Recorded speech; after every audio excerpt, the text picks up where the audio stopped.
et c'est l'heure du journal des médias de Julien Pichenet. Et on commence bien sûr avec les audiences. Quels chiffres retenir de la journée d'hier ? Eh bien, on est sur les mêmes chiffres que mercredi soir dernier. 3,3 millions pour tout cela, je te le donnerai avec Bruno Solo sur France 2, c'est comme la semaine dernière. 2 millions pour TF1 avec The Resident, cette série américaine qui fait des petits scores. Ouais. C'est là aussi la même chose que la semaine dernière. Pour les séries américaines. En ce moment sur TF1, 1,5 million pour Qui veut être mon associé sur M6, qui a perdu tout de même 200 000 fidèles en 8 jours, mais qui reste numéro 1 sur les principales cibles. Et concernant le deuxième numéro de Nos grandes décisions sur France 2 par Hugo Clément, eh bien, il a été suivi par 532 000 personnes hier soir en deuxième partie de soirée. C'est 60 000 de moins que la semaine dernière, Thomas. Europe 1, le journal des médias. Et puis il était l'un des plus grands distributeurs de films français. René Château est décédé à l'âge de 84 ans. Et sa mort est survenue il y a quelques jours, mais on a appris qu'hier, René Château, c'était le roi de la cassette VHS. Pour ceux qui les ont connus, il possédait l'un des plus gros catalogues de films des années 30 aux années 80, et chacune de ces cassettes commençait par cette célèbre musique. Ah oui. Souvenir, mieux, on avait les poils qui se hérissaient avant même le début du film. C'était le meilleur moment du film. Surtout. Parfois, effectivement. Et après le générique, à la fin duquel apparaissait une panthère noire sur un fond jaune, on avait un film de Bruce Lee, un Gabin, un Belmondo ou un Miu Miu, parce que certains de vos films font partie du catalogue de René Château, notamment La dérobade de Daniel Duval, rôle pour lequel d'ailleurs vous aviez décroché le César de la meilleure actrice en février 1980.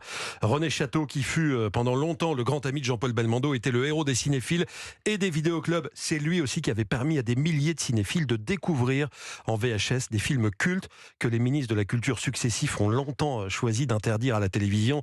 Je donne quelques titres, Massacre à la tronçonneuse, Zombie ou encore Maniaque de Lustig. Il les avait édités dès 1980. C'était votre héros à vous, René Château. Ah bah évidemment, oui. En tant que cinéphile, ça a quand même marqué.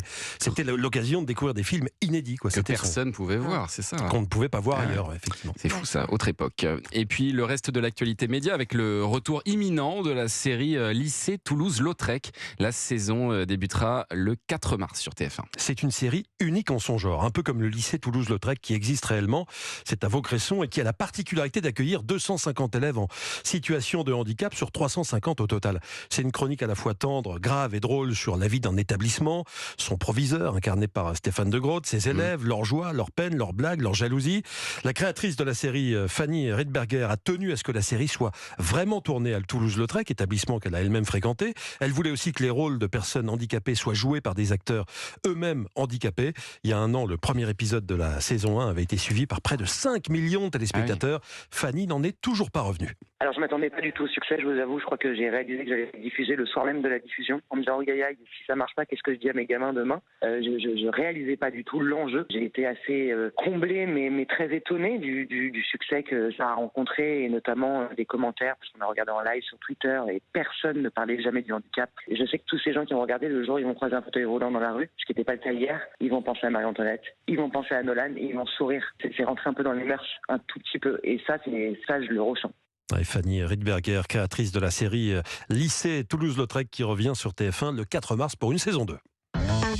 Et puis on l'a appris hier, à la rentrée de septembre, le réseau France Bleu va changer de nom. Les radios du réseau France Bleu s'appelleront désormais Ici. Oui, on est donc sur un changement de marque, ce qui est plutôt rare.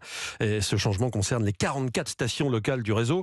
Céline Pigalle, la directrice de France Bleu, a fait savoir hier qu'elle allait engager une grande campagne de communication pour avertir et habituer aussi les auditeurs. Ici devrait être également le prochain nom de la chaîne France 3. On ne dira plus j'ai regardé tel film sur France 3, mais j'ai regardé tel film sur Ici. J'ai regardé Ici. Voilà, j'ai regardé Ici. Il va falloir s'habituer. L'idée, toujours selon Céline Pigalle, est de se mettre, je la cite, au plus près de ceux qui nous écoutent et de ceux qui nous regardent.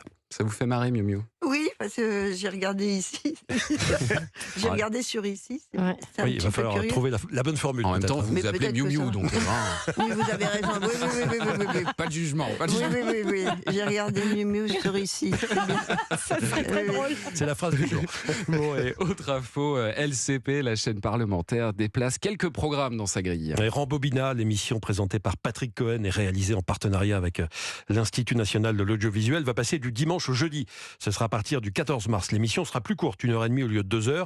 Et le dimanche soir à la place, il y aura la séance de Rambobina, à savoir une fiction patrimoniale des années 60-70, comme Les Rois Maudits ou Le Comte de Monte Cristo. Il y aura par ailleurs une nouveauté dans la grille, une émission politique intitulée L'Europe c'est nous, pour décrypter les enjeux des élections européennes. Elle commencera le 18 mars, elle s'arrêtera juste après le scrutin. Et puis à propos de politique, Sandrine Rousseau, elle s'estime trahie par Gérard Miller. La députée écologiste s'est exprimée dans le magazine Elle, qui avait révélé que le psychanalyste Gérard Miller était accusé par plusieurs femmes de viol et d'agression sexuelle, ce qu'il dément.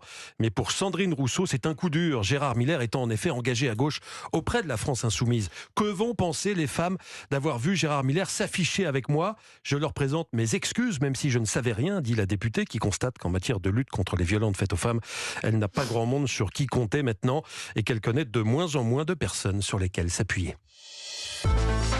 Et puis on termine par un micro-trottoir autour de l'un de nos plus célèbres jeux de télé. La question pour un champion se porte très bien en ce moment. J'ai regardé les audiences de cette semaine.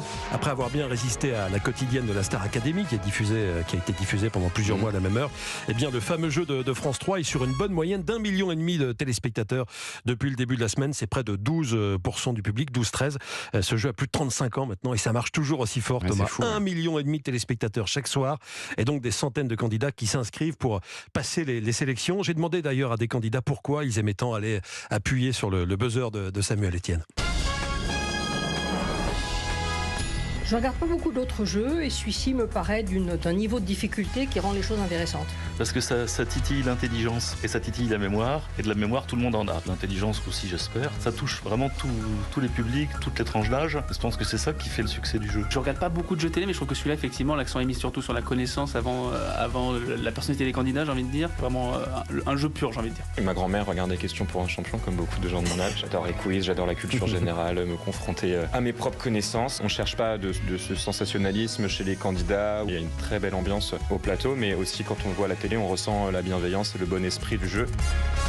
Bon, je vous avoue, Thomas, que je voulais vous faire une surprise. J'avais fait les sélections pour participer à la question pour un champion. Et alors on parle de bons moments et de bonne ambiance. On m'a posé 50 questions. Je pense que j'ai eu 4 bonnes réponses. Ah bon, Même pas une petite question de cinéma à se mettre sous la... Ah, c'est ultra difficile. Ultra dur. Ah ouais, franchement. Ah vraiment ouais. Ouais, ils sont forts les Je candidats. me suis senti très bête. Vous savez que j'ai déjà gagné question pour un champion. C'est pour ça que je vous le dis, que je voulais vous faire la surprise. Ouais, mais j'étais avec des candidats d'un autre niveau. Enfin voilà, c'était adapté. Vous êtes passé à la télé? C'était une émission spéciale SIDAction et du coup c'était les questions étaient un peu plus faciles.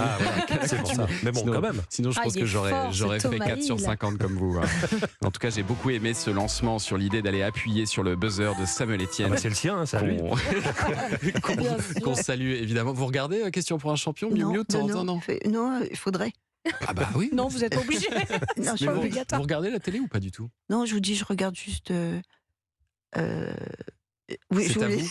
C'est à vous, c'est ça? Pardon. Oui, je regarde C'est à vous. Après, je suis sur le journal France 2. Puis après, je regarde C'est à vous. Enfin, voilà, c'est tout. Non, je suis pas du tout la télé. Voilà, j'allume jamais dans la journée. C'est ça. De toute façon. Mais moi, quand je suis dit, il n'y avait pas la télé. C'était la radio tout le temps. C'est un très bon réflexe, la radio. Mais bien sûr, Miu Miu. Merci Julien pour ce journal des médias dont toutes les infos sont à retrouver dans notre newsletter média. Inscription gratuite sur europe1.fr.